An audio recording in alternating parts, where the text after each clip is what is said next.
empezar a grabar porque vamos a comenzar con la clase el día de hoy. Si tienen algún comentario, cualquier cosa, al final lo platicamos. Cualquier duda que tengan, no tengan ustedes la incertidumbre de qué va a pasar con ustedes, porque de mi parte, yo no voy a interrumpir, yo voy a seguir. Tenemos por delante 2 semanas muy complicadas, de mucho trabajo, entonces yo no quiero desperdiciarlo y qué bueno que ya tengo la conexión y que podemos aprovechar el tiempo. Nos vamos a estar viendo todos los días, ¿sí? Porque para no seguir atrasándonos más, ¿sí?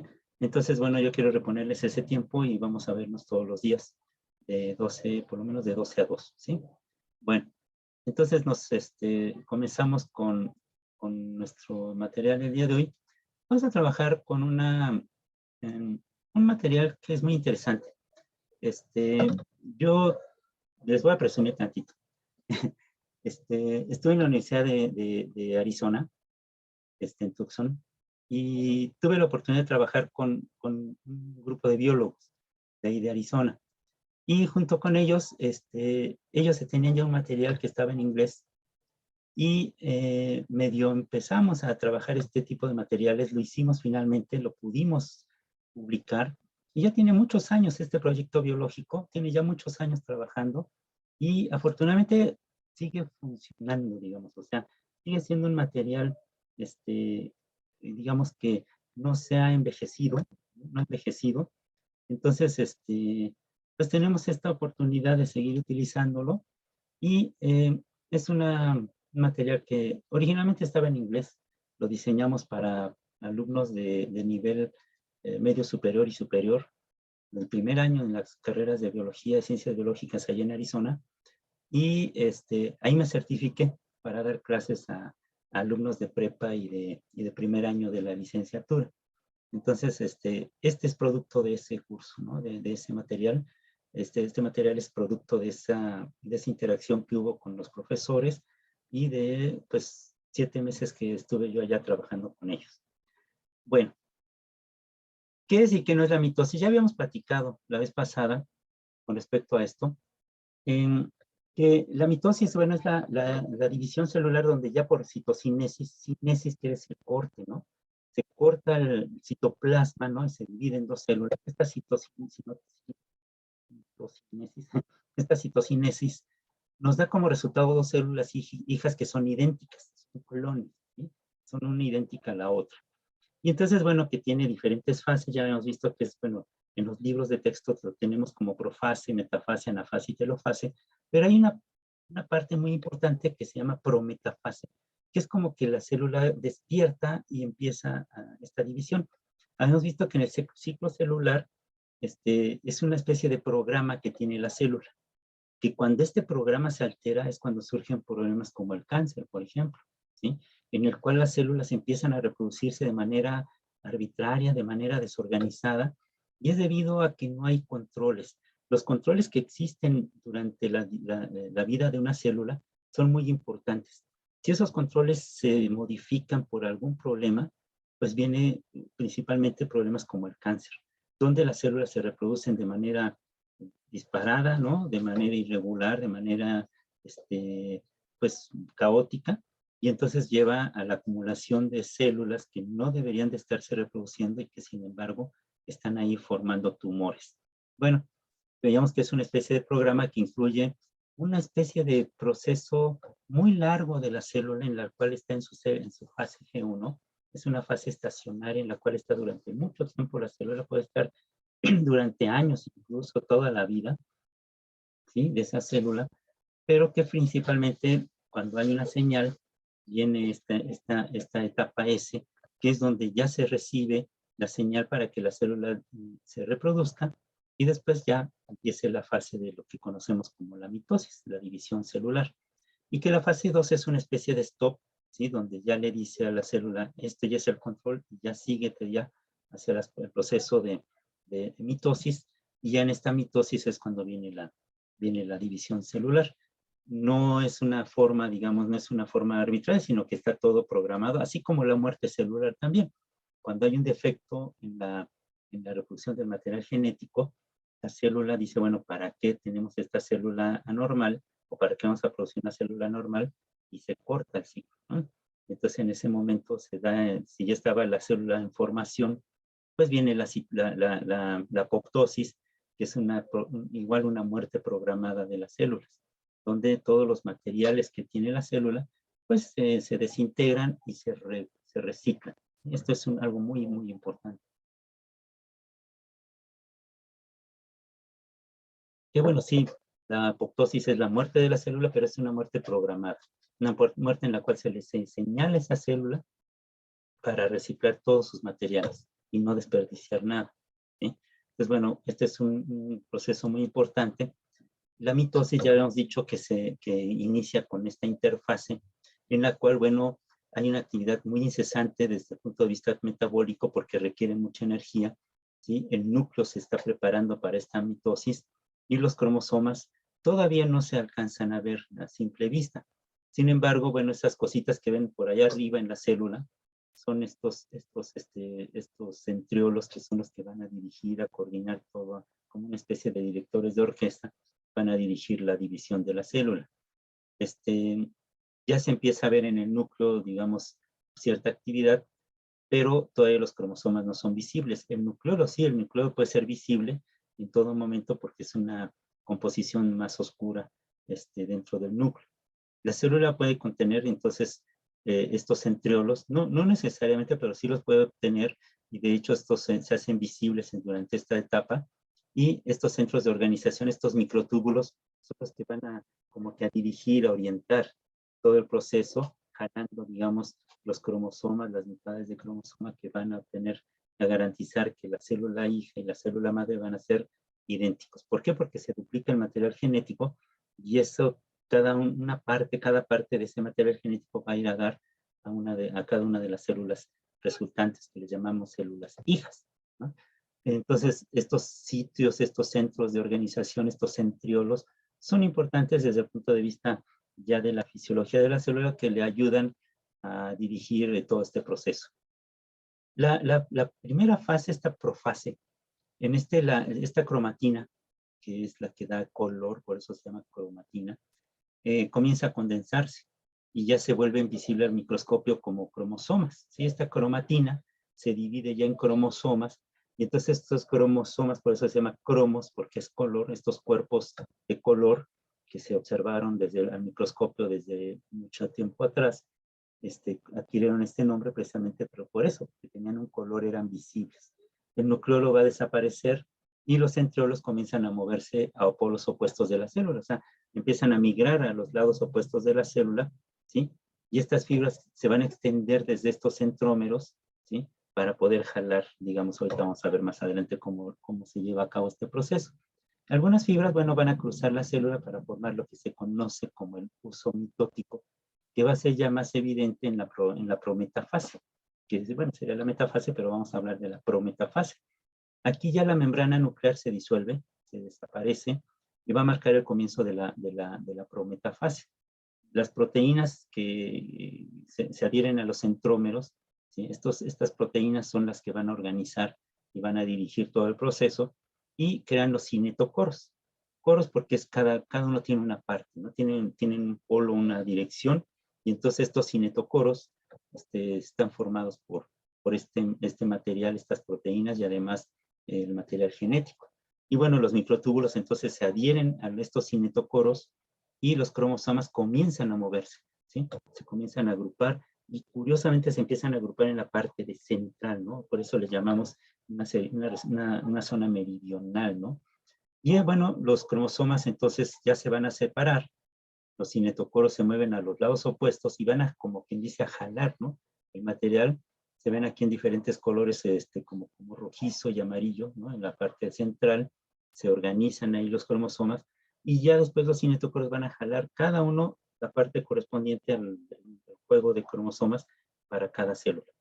Este movimiento es el resultado de una combinación del movimiento del cinetocoro a lo largo de los microtúbulos, que son estos usos de los centriolos, y la interacción física entre estos microtúbulos polares, que son estos centriolos. La siguiente fase es la telofase, donde ya se forman, bueno, las cromátidas, llegan a los polos opuestos de la célula y nuevas membranas se van a formar alrededor de los núcleos para formar el núcleo cada uno de las células correspondientes, estos núcleos hijos, ¿no? Y estos cromosomas se van a dispersar y ya no son visibles bajo el microscopio óptico. ¿Por qué? Porque ya el material genético se empieza, digamos, a desenrollar y ya no forma estos cromosomas, ¿no? Y las fibras del uso se dispersan y la citocinesis o la partición desde la célula comienza a formarse porque se empieza a angostar en la parte central. Se empieza a hacer una especie de tabique, en la cual esa división, ese agostamiento va a llevar a la citocinesis, que es ya la división, la formación en las células animales, por ejemplo, la citocinesis, perdón, ocurre cuando un anillo fibroso compuesto por una proteína llamada actina, alrededor del núcleo de la célula, del centro de la célula, perdón, se contrae pellizcando la célula y forma las dos células hijas, cada una con su núcleo. Y bueno, en las células vegetales es diferente porque la pared rígida requiere de una placa celular que se tiene que sintetizar entre las dos células, las células hijas. Entonces aquí es un poco diferente, no entra en juego esta proteína, esta actina, sino que más bien se forma un tabique que va a dividir, el tabique de la pared celular, que va a dividir a las dos células y las va a separar. Entonces es un poco diferente en ese sentido, pero es principalmente el mismo proceso. Bueno, hay que distinguir, ¿no? Hay que distinguir ya entre lo que es la importancia que tiene la mitosis como una forma de mantener, por ejemplo, los tejidos, ¿sí? Con células nuevas, hay células que mueren, células que nacen. Es un proceso muy importante y se da de manera sexual. Y hay otro proceso muy importante, que es la meiosis. En este caso, en la meiosis, bueno, va a haber una duplicación, digamos, de material genético. En este caso, lo que se va a dar es una forma de duplicación. Puede ser dos. Una es la reproducción asexual o vegetativa, y otra es la reproducción sexual para producir gonadas o para reproducir células sexuales, células de tipo sexual.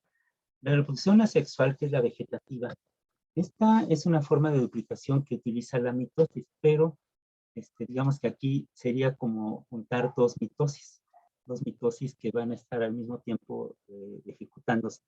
Y por eso vamos a ver cómo las diferenciamos entre meiosis 1 y meiosis 2, porque son dos, es una duplicación del proceso.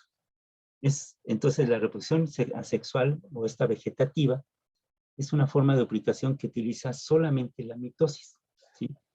Por ejemplo, una nueva planta, ¿sí?, crece desde la raíz y por eso es fácil ver este proceso en la célula, en la raíz, perdón, en las raíces de cebolla, por ejemplo, porque está sucediendo en todo momento. No importa que ustedes hayan arrancado ya la planta, la cebolla, la tengan en el refrigerador, cuando la sacan y hacen cortes en las raíces. Estas raíces están en constante división porque se están preparando, digamos, para obtener nuevas cebollas, ¿no? Una nueva planta crece desde la raíz, un brote crece de la planta existente. Entonces puede ser que nosotros hagamos un injerto y entonces ese brote lo pongamos en otro árbol y crezca este injerto, este brote, ¿sí? De manera sexual, o sea, ahí no implica ninguna cuestión de reproducción sexual. Produce solamente descendientes que son genéticamente idénticos, son clones, porque todas las mitosis se realizan, todas estas mitosis se realizan por mitosis. Bueno, estas meiosis, estas mitosis, esta división celular más bien, se realiza por medio de la mitosis. Entonces quiere decir que obtenemos células hijas idénticas. En primera, los descendientes, que son estas hijas, ¿no? Estos llamados clones, son una copia exacta del organismo original o de la célula original. Esa es la primera cuestión que tenemos que ver. La segunda es que este método es rápido y efectivo, y permite la diseminación de un organismo, la reproducción rápida, su crecimiento, su desarrollo. Y bueno, tercero es que en razón de que estos descendientes son idénticos, no hay mecanismo para introducir diversidad. Y es lo que sucede, por ejemplo, cuando tenemos un monocultivo, ¿sí? No hay diversidad, todos son iguales, todas las papas son del mismo papá, de mamá, más bien, ¿no? Todas las cebollas son siguen este mismo patrón. Y bueno, son todas idénticas y que descienden de un solo descendiente común, ¿sí? El problema de esta falta de diversidad es que, por ejemplo, si ustedes tienen un cultivo de una sola variedad, si llega una placa y ataca esa variedad, acaba con tu cultivo. Por eso es muy, muy interesante fomentar la diversidad. Por ejemplo, un trabajo que hizo un amigo, Rodrigo Medellín, con el agave tequilero, fue preservar estos agaves que eran atacados por especies muy agresivas de virus y de otros organismos, que cuando aumentas la variabilidad, aumentas la posibilidad de que tu cultivo se conserve. Si todos son iguales y a todos los ataca ese mismo parásito, acaba con todo tu cultivo. Si tú tienes una diversidad, tienes varios de ellos, ¿sí? Entonces vas a garantizar que a lo mejor uno va a ser susceptible, pero los demás son resistentes, ¿sí? Y entonces no va a acabar con todo tu sembradío. Y, por ejemplo, eso descubrieron ellos, porque estos creadores del agave tequilero, pues iban con especies que producían muchísimo, y entonces agarraban esa especie y esa variedad, perdón, y la sembraban en todos sus terrenos, ¿no?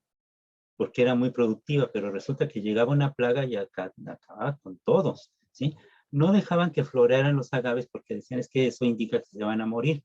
Pues ahora tratan de procurar que florezcan, ¿sí? Que echen flores y todo.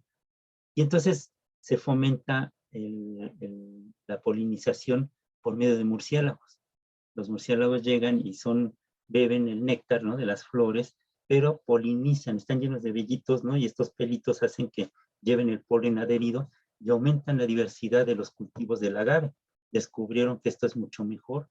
Y ahora si ustedes se ponen a ver, hay tequilas que tienen un murciélaguito que dice, garantiza que uh, ese agave, ese tequila, fomenta la diversidad y fomenta también, obviamente, digamos, que haya, que sobreviva en la industria del tequila, ¿no? Entonces son gente que se decidió, digamos, a arriesgarse a que esto sucediera y ahora han obtenido grandes beneficios, ¿no?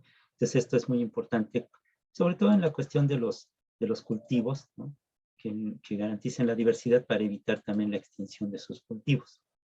La otra sería la reproducción sexual. Aquí, bueno, ya se forma un nuevo individuo, una nueva célula, un nuevo individuo, combinando dos células sexuales haploides, ¿sí? Que llevan haploides porque llevan la mitad de la información genética, se les llama gametos, ¿sí? Estos gametos, cuando se lleva a cabo la fertilización, combinan la información genética de las dos células originarias, pero ya son distintas porque tienen la mitad de información genética original, ¿sí? Los gametos para la fertilización generalmente vienen de padres distintos. Una hembra que produce un huevo, el macho que produce esperma, combinan estas células haploides, ¿no? Y al combinarlas juntan, se forma un diploide, un organismo que es sexualmente diferente y que puede preservar las especies también, y esto es muy importante. Por ejemplo, cuando ustedes ven una seta, un hongo en el bosque, lo que están viendo es la forma de los órganos sexuales del hongo. Todo lo que es el hongo en sí, es las hifas, todo eso crece debajo de la tierra y se extiende. Hay un organismo que es el más grande del mundo, que es un hongo, y ese hongo crece en un bosque, me parece que de Oregon, en Estados Unidos, y está ocupando todo un bosque, alimentando. Todo el ecosistema depende de la existencia de ese solo organismo, que es un hongo enorme que se ha extendido por hectáreas. ¿Cómo se sabe que es el mismo? Bueno, hay muchas leyendas. Hay una leyenda, por ejemplo, que dice que los hongos son brujas que están danzando y que les agarra el día y se convierten en hongos. ¿Por qué? Porque encontramos que estos hongos, ¿no?, estas setas, que en realidad es la parte sexual del hongo, están formando círculos. ¿Por qué? Porque se va extendiendo el hongo y forma estas estructuras, estas formas reproductivas, y las va dispersando en forma de círculo, porque crece de un centro y se va extendiendo.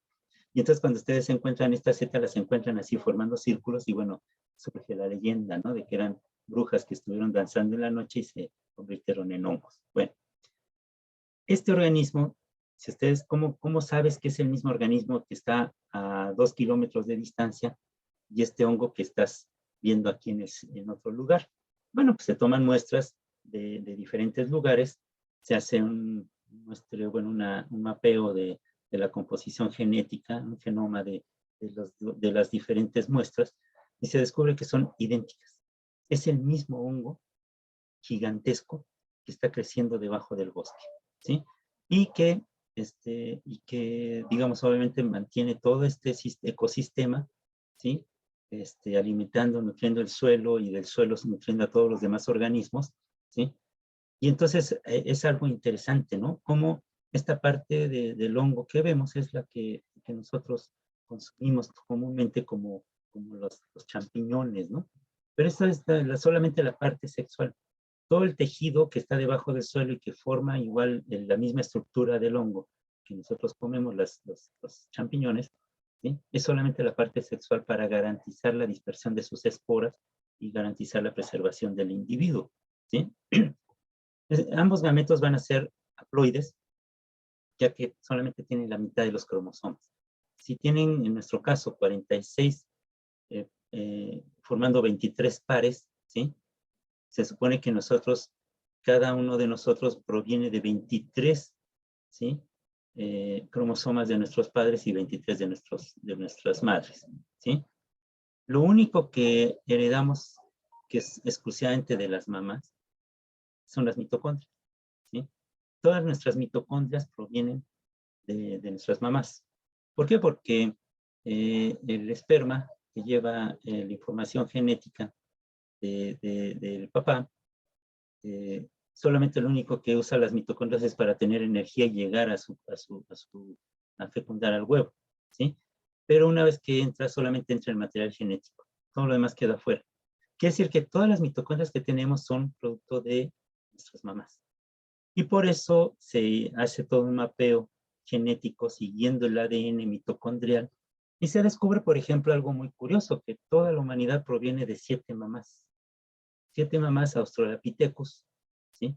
que surgieron en África y que dispersaron a toda la población. Tenemos 7 mamás, ¿sí? Les llaman las 7 Evas. Se hizo un mapeo completo y se fue rastreando en diferentes lugares del mundo y se detectó estas siete composiciones genéticas diferentes en mitocondrias, ¿sí? Que nos dan la idea de que todos dependen, la humanidad desciende de estas 7 madres, ¿no? Australopithecus. El nuevo individuo se le va a llamar cigoto o cigota, con 2 juegos, la totalidad de cromosomas diploides, porque van a juntarse las 2 mitades y van a formar lo que conocemos como cigotos. En español lo van a encontrar como CI, ¿no? Con CI, pero también como CY, cigota o cigoto. La meiosis entonces es un proceso que va a convertir una célula diploide en gametos haploides y van a causar o provocar un cambio en información genética para incrementar la diversidad de los descendientes, porque va a permitir intercambiar este material, ¿sí? Y entonces esto va a provocar pues que haya una diferenciación entre los diferentes cromosomas, entre los diferentes organismos, perdón. Entonces, bueno, los cromosomas en la célula diploide humana tienen un juego diploide de los humanos que se le llama 2N. Y este 2N es igual a 46. 23 de nuestros padres, 23 de nuestras madres. Autosómico se refiere a cromosomas homólogos, uno de cada padre. Si en humanos son 22 juegos de 2, ¿sí? Más 1, que son los cromosomas sexuales. Entonces, uno son los autosómicos, ¿sí? Pero hay uno que son los cromosomas sexuales, que en el caso de las mujeres son XX, y en el caso de los hombres somos XY, ¿sí? Entonces cada uno de estos cromosomas, los humanos va a tener un juego. Los 22 pares restantes son idénticos, son iguales, ¿no? Formados por células de padres y madres, pero son iguales. Pero lo que puede ser diferente es el cromosoma sexual. De ahí se deriva que tenemos la certeza de que quien determina el sexo es el papá. Más que se enojen de que tienen puras hijas, ¿no? Él es el responsable. Porque la mujer solamente tiene XX. Quien tiene XY, y al combinarse, crear un espermatozoide con información de X o con información de Y, es el hombre.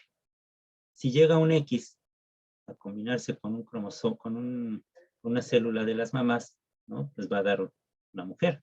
Pero si llega un Y del papá, ¿no? Y combina con uno de los X, pues va a dar XY. Es quiere decir que el responsable, digamos, los responsables de que seamos hombres o mujeres, pues son los papás, ¿no?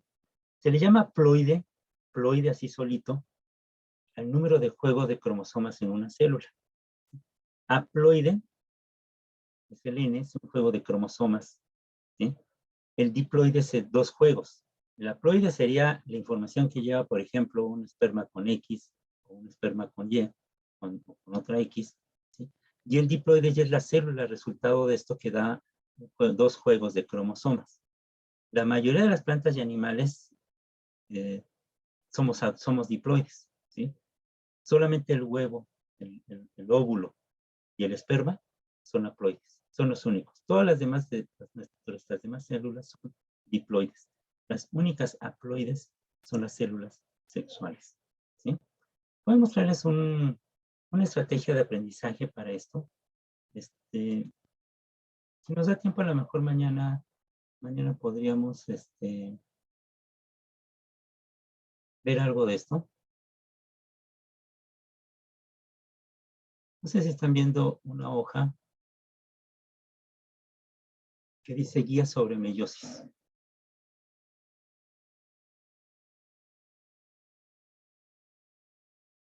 ¿Sí la ven?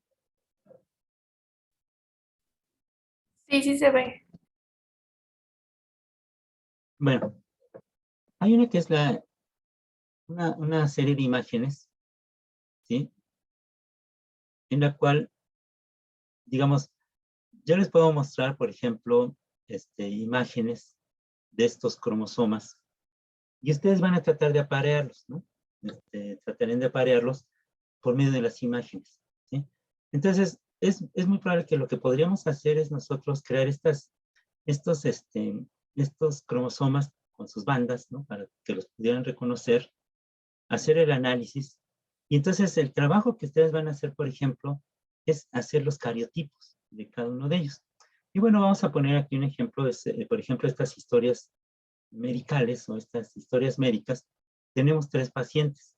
Un paciente que es un feto casi completamente desarrollado de una mujer de 40 años. Los cromosomas fueron obtenidos de las células epiteliales y las células fueron adquiridas por amniocentesis, o sea, se le obtiene, se mete una aguja muy grande a través del vientre de la mujer y se saca líquido amniótico, ¿sí? Y entonces, bueno, se les pide que completen el cariotipo, ¿sí? Mostramos los diferentes pares y entonces el ejercicio consiste en que ustedes los aparen, ¿sí? Entonces, este es un ejercicio, digamos, lúdico en el sentido de que ustedes van a juntar, van a unir los diferentes pares, ¿no? Y entonces, bueno, van a juntar el cariotipo de este individuo, ¿sí? El otro, bueno, déjenme poner acá. El otro sería una paciente B, el paciente B es un hombre de 28 años que está tratando de identificar la causa de su infertilidad, perdón. Los cromosomas fueron obtenidos de células nucleadas de su sangre. Y entonces aquí se tiene que completar el cariotipo del paciente B, escogiendo los pares, ¿no? Y estos pares que se escogen, por ejemplo, si yo quiero determinar aquí, por ejemplo, el XY, hay un desconocido. Aquí ya vimos que, por ejemplo, en lugar de tener los 2 pares normales, el desconocido que es no es un cromosoma sexual, aunque es corto como el cromosoma Y. Los cromosomas Y no tienen bandas distintas, sino que parece que el desconocido tiene una sola banda oscura. Entonces es muy probable que esta sea la razón de su infertilidad. Y entonces, bueno, tendríamos que aparear, o sea, tenemos los diferentes pares, por ejemplo. Aquí hay otro cromosoma desconocido, el 14, y así, entonces digamos, se van armando los pares, ¿no? Se van seleccionando, y cada uno de los que ustedes seleccionan de estos que son los que están como de muestra, ¿sí? Que tratan de empatar con el cromosoma desconocido que no sabemos a dónde, digamos, a dónde pertenece, ¿sí? Nos daría ya la indicación de cuál es la razón de su infertilidad, ¿sí?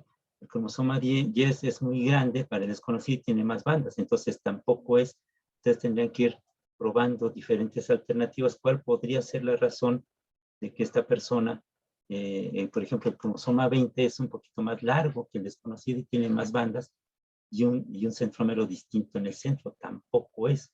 Y entonces, bueno, vamos probando las diferentes alternativas, ¿sí? Por ejemplo, el 11 no es un par homólogo, ¿sí? Hasta que finalmente, pues, damos con la posible razón, ¿sí? La persona en su cromosoma 21, ¿sí? ¿Sí? Entonces tienes que colocar ese cromosoma acá con su pareja, ¿no? Para ver cuál es el que corresponde. Y a partir de ahí hacer un análisis mediante los cariotipos, compararlos. En internet hay un montón de imágenes de estos cariotipos. Y entonces ver cuál es la posible razón de la infertilidad en este caso. Cuál podría ser la historia que está detrás de este paciente B. En el paciente C, ese paciente C se murió a poco tiempo de su nacimiento con muchas anomalías que incluyen la polidactilia y labio leporino. Los cromosomas fueron obtenidos de una muestra de tejido. Y bueno, igual aquí se observa el cariotipo, ¿sí? Y mediante el análisis de esto se puede determinar cuál es posiblemente el defecto que tenía este paciente, ¿no? El paciente A, ya les había dicho, se obtuvo del líquido no sintésico, y lo que tienen que hacer en esta simulación, pues sí, es ir armando los pares, ¿no? Entonces, bueno, si nos da tiempo el día de mañana, a lo mejor podríamos acomodar algunos de estos pares de cromosomas para que más o menos ustedes puedan hacer uso del material de manera lúdica, ¿no? De una manera lúdica. Bueno, vamos a seguir con...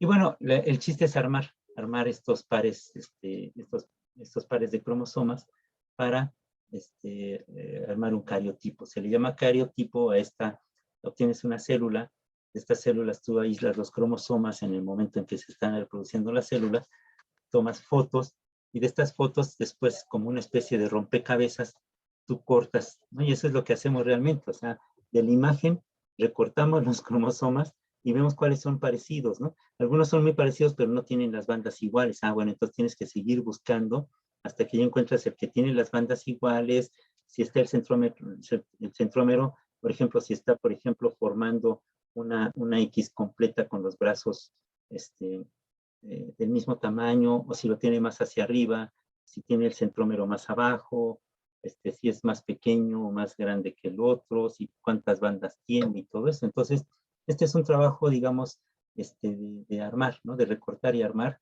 para formar los cariotipos. Y eso es lo que se sigue haciendo.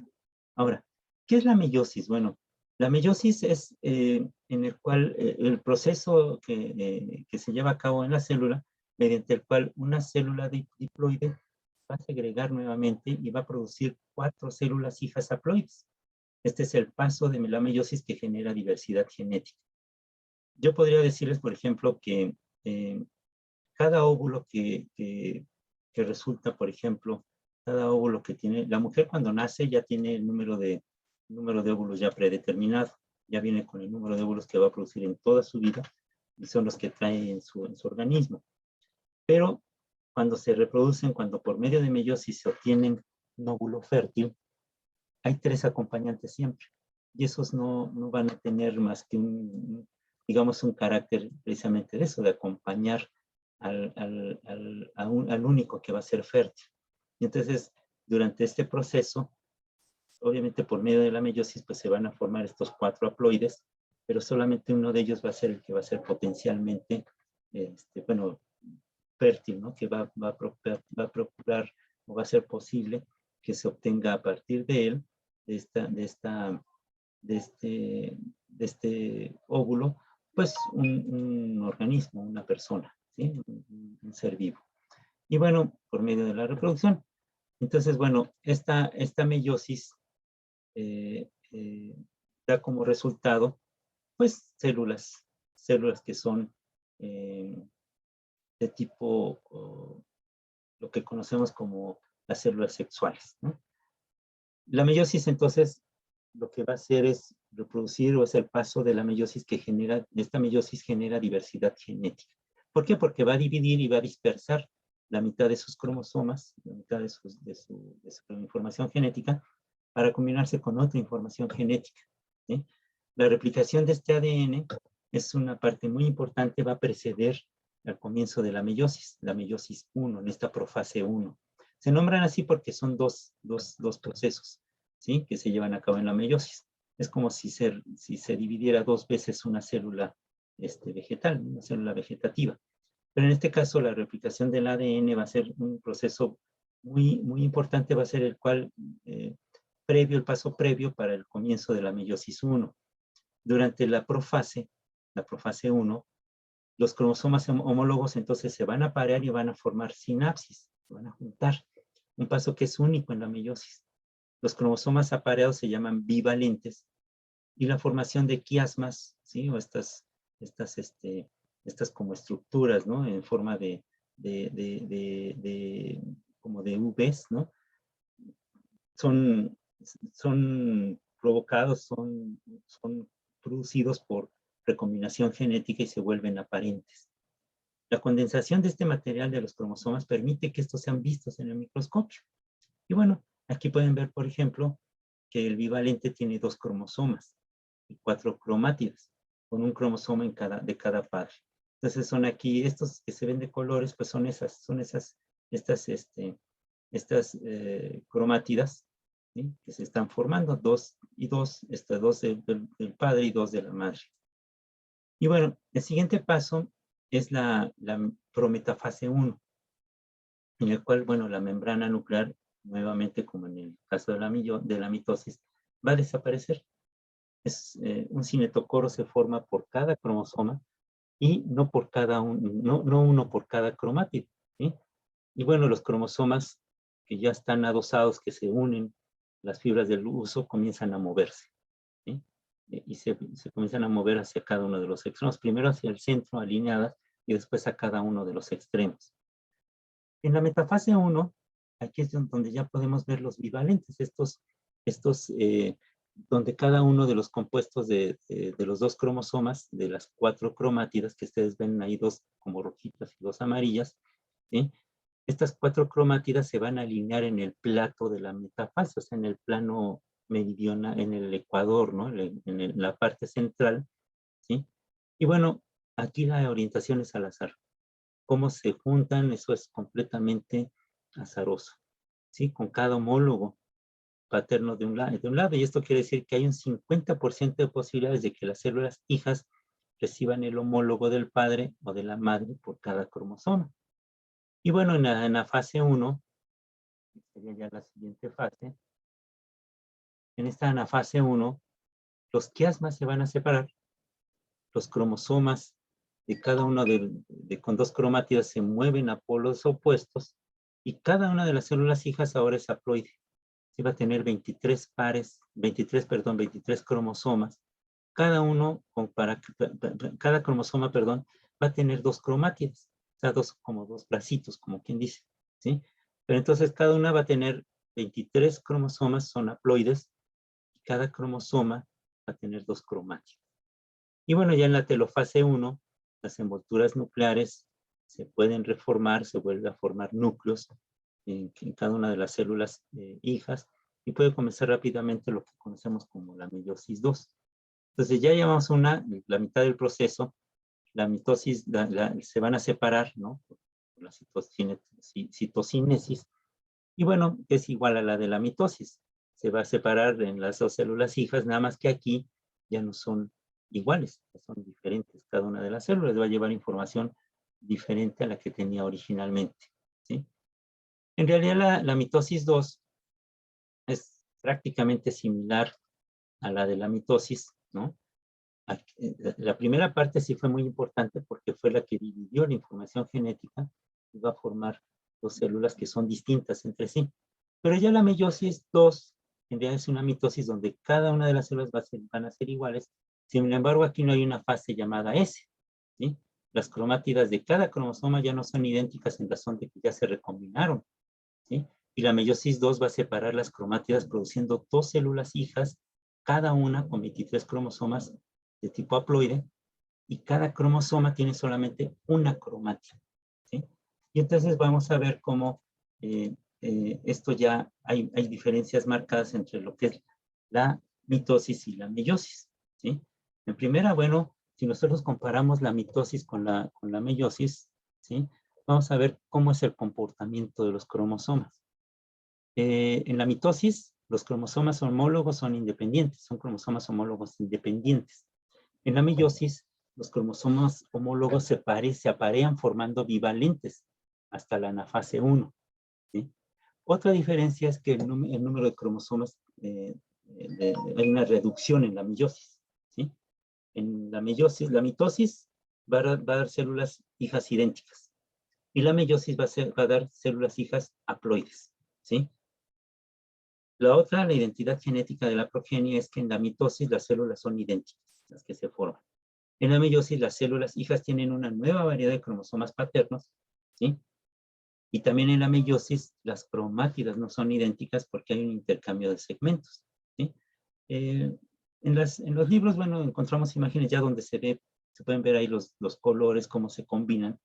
Pero bueno, digamos que estas son las diferencias. En primera, que en la mitosis, los cromosomas son homólogos, independientes, ¿sí? Que en la mitosis las células hijas son idénticas, ¿sí?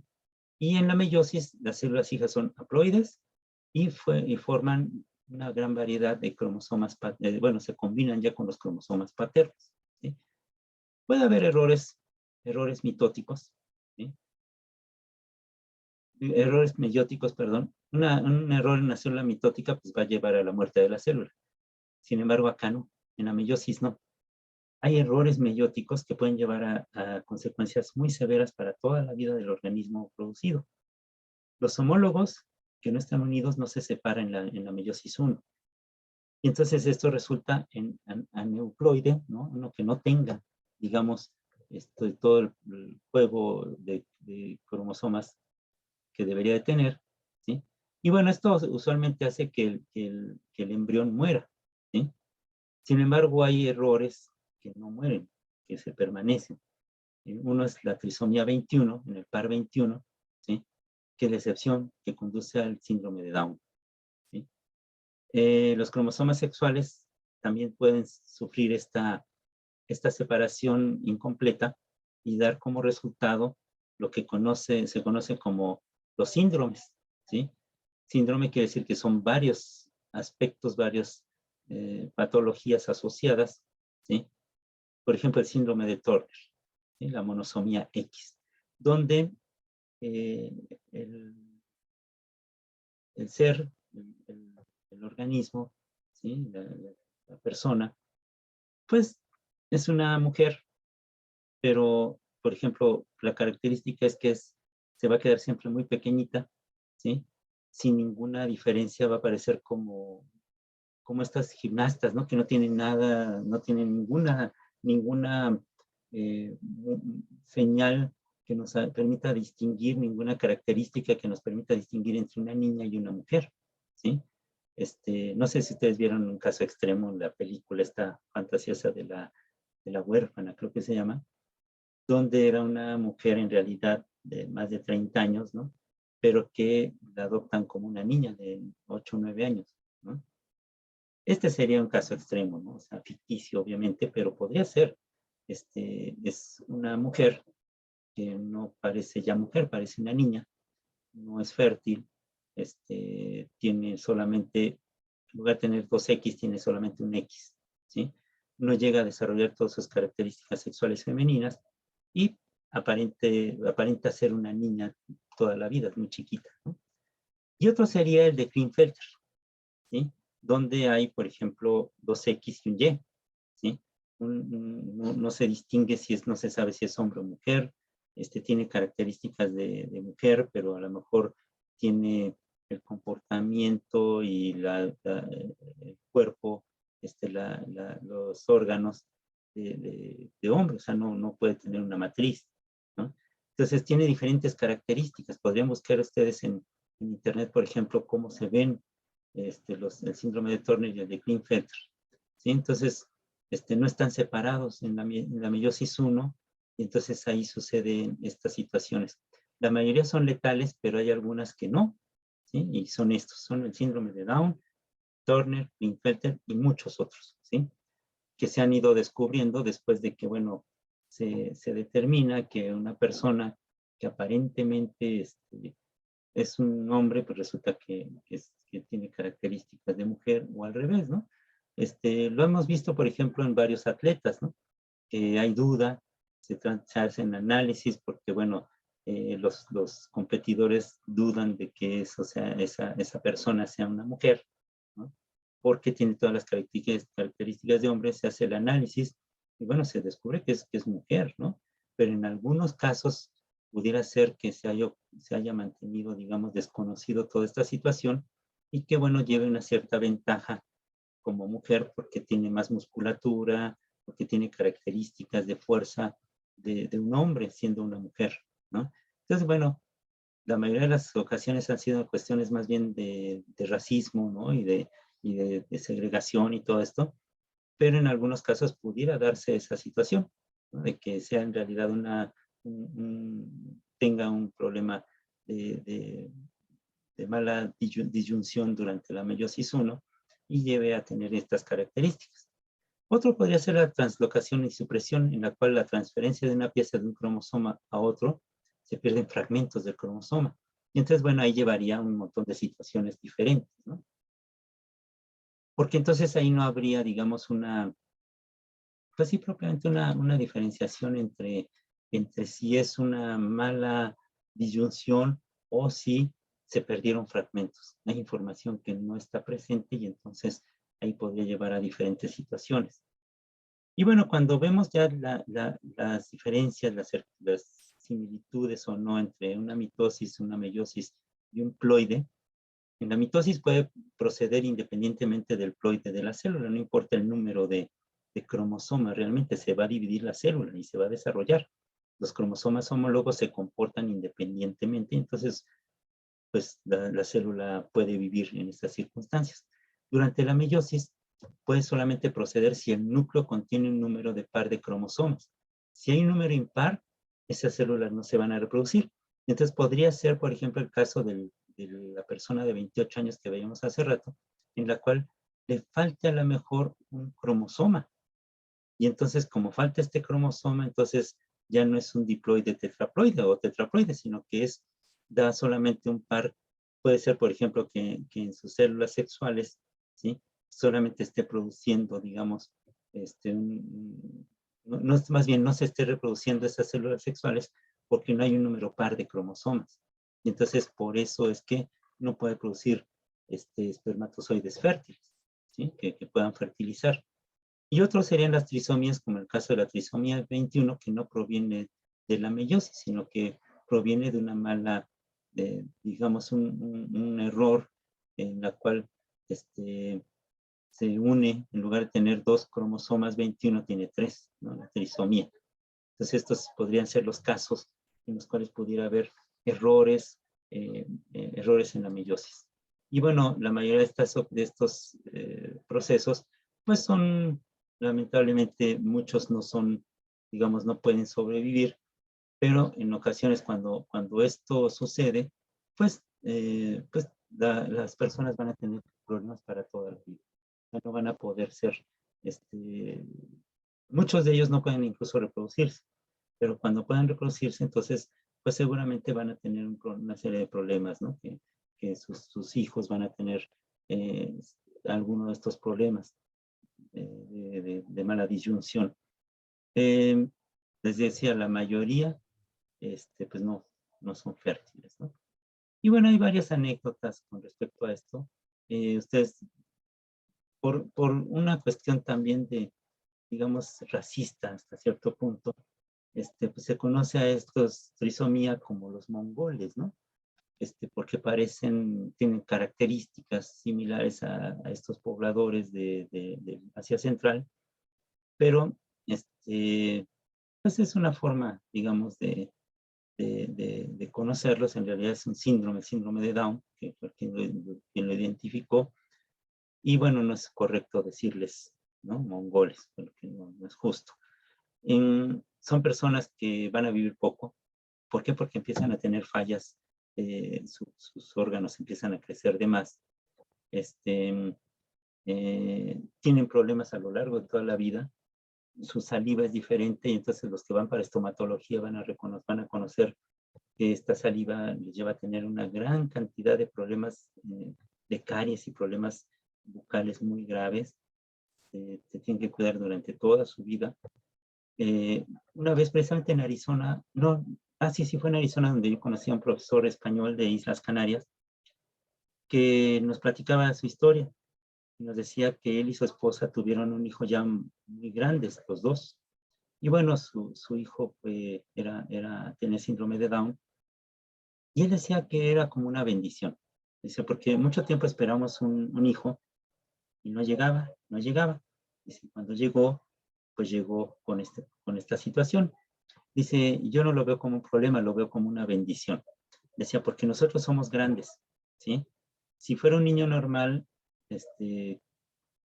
seguramente, pues iba a tener que lidiar con un par de padres ya muy grandes, muy mayores, ¿sí? Y enfermizos, ¿no? En el caso de su hijo, decía, afortunadamente él no va a tener que luchar con eso, porque seguramente pues, va a morir antes que nosotros, va a tener una vida plena que le vamos a tratar de dar durante los años que puede estar con nosotros, pero él decía, nos da la alegría de haber tenido un hijo finalmente, que va a ser siempre un niño, va a ser siempre un niño, va a depender de nosotros todo el tiempo, y y pues no va a tener que sufrir lidiar con nosotros de ancianos. Nosotros lo vamos a acompañar toda su vida y pues yo lo veo más como una bendición que como un problema.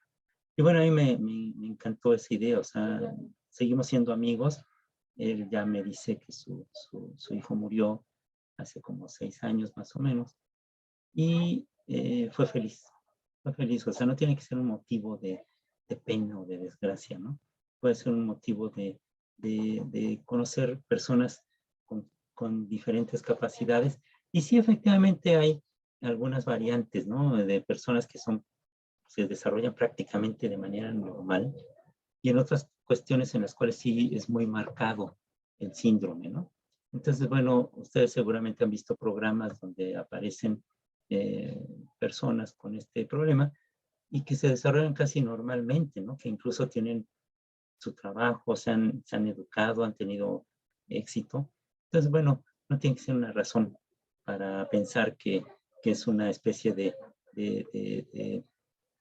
digamos, de castigo o de carga que vamos a tener, sino que podría ser una forma distinta de ver la vida. Bueno, no sé si tengan ustedes alguna cuestión que platicar, que ver. El día de mañana vamos a tener un concurso. Vamos a dividirnos en, en equipos, vamos a trabajar en equipos, y quiero que tengan un libro de biología a la mano, porque vamos a hacer preguntas y cada equipo debe de ponerse de acuerdo en sus respuestas.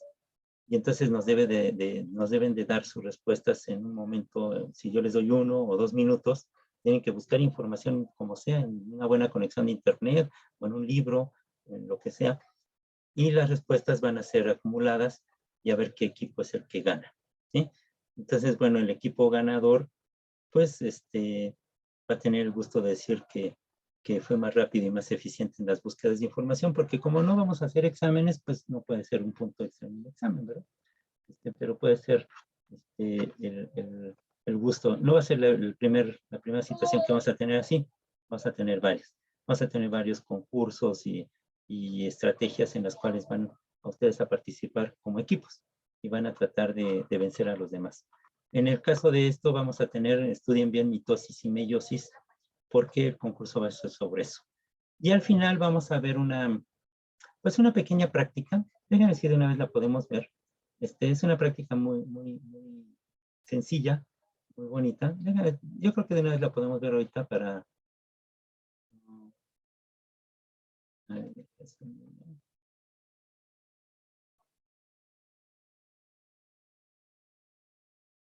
Déjense en esta. Y si es este, les muestro. No, este no es.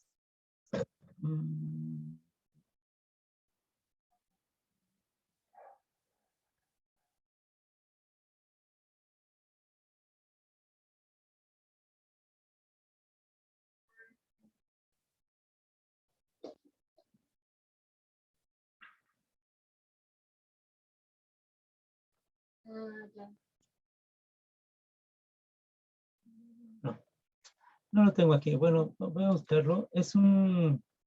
ya, sí, sí está aquí. Bueno, vamos a verlo. Les voy a compartir la pantalla. Y les digo, es un material que fue hecho con lenguaje HTML, pero es muy, muy sencillo. En algunos casos, pues, cometimos el error de usar Flash y pues Flash ya no es compatible con muchas cosas, pero les voy a mostrar entonces. Es una... déjenme si sigue grabando. Es lo que les decía, la punta de raíz de cebollas, donde ustedes, por ejemplo, pueden observar este crecimiento, ¿no? Está pausado.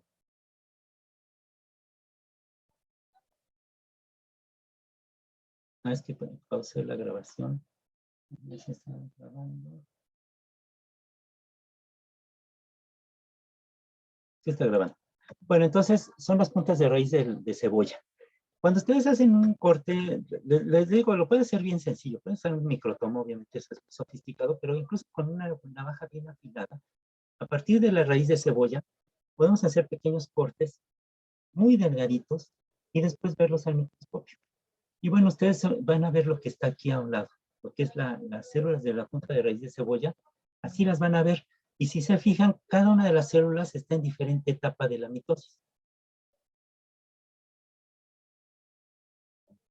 Si estudian bien la mitosis, van a poder distinguir en qué momento de la mitosis se encuentran estas células. Entonces, el día de mañana, ya que estudiaron y leyeron muy bien lo que es la mitosis, van a poder distinguir y hacer este concurso a ver quién es el primero el primer equipo que adivina en qué etapa están las células que yo les voy a mostrar. Y las vamos a ir contabilizando, las vamos a ir juntando. Y entonces al final vamos a tener todo un esquema como parecido a en la cual ya acomodamos las células de acuerdo en qué etapa están. Las vamos a ir separando. Todas las que están en profase, las que están en anafase, telofase y así. Y entonces, bueno, eso es lo que vamos a hacer el día de mañana. A organizar, a ordenar estas células que están en diferente proceso de división celular. ¿Sí? Entonces, es otra parte de lo que, otra cuestión de lo que vamos a ver el día de mañana. Y por eso quiero que en sus libros de biología seguramente van a encontrar todo esto de la mitosis y la meiosis. Agárrense un libro, el Vilé, el Cortis, cualquiera de biología, donde haya esta parte de mitosis y meiosis. Si pueden entrar en internet algún libro, algún texto, pero les va a entorpecer estar intercambiando pantallas. Yo les recomendaría más bien un libro, que lo tuvieran en la mano, en primera para el concurso y en segunda para esta cuestión de la división celular, ¿sí? de la mitosis en células de raíz de cebolla, ¿sí? Entonces, bueno, eso es lo que vamos a hacer el día de mañana. Preparen sus libros, preparen su organización, ya sea que se estén comunicando por WhatsApp, ¿no? Y en ese momento contesten y puedan responder las respuestas, ¿sí? Y a ver qué equipo es el que gana. No sé si tengan alguna pregunta, alguna duda, algo que quieran compartir. Dana Paola. Sí, yo tengo una duda, profe. Le había preguntado que si el reporte de investigación de los temas que nos dio se entregaba el viernes o el día de hoy. No, el viernes. Ah, ok. También la práctica de laboratorio, ¿no? Sí. ¿Ya te regresaste? ¿Mande? ¿Ya te regresaste? Sí, ya estoy en mi casa. Bueno, ok. Usted nos dice luego cómo está el clima.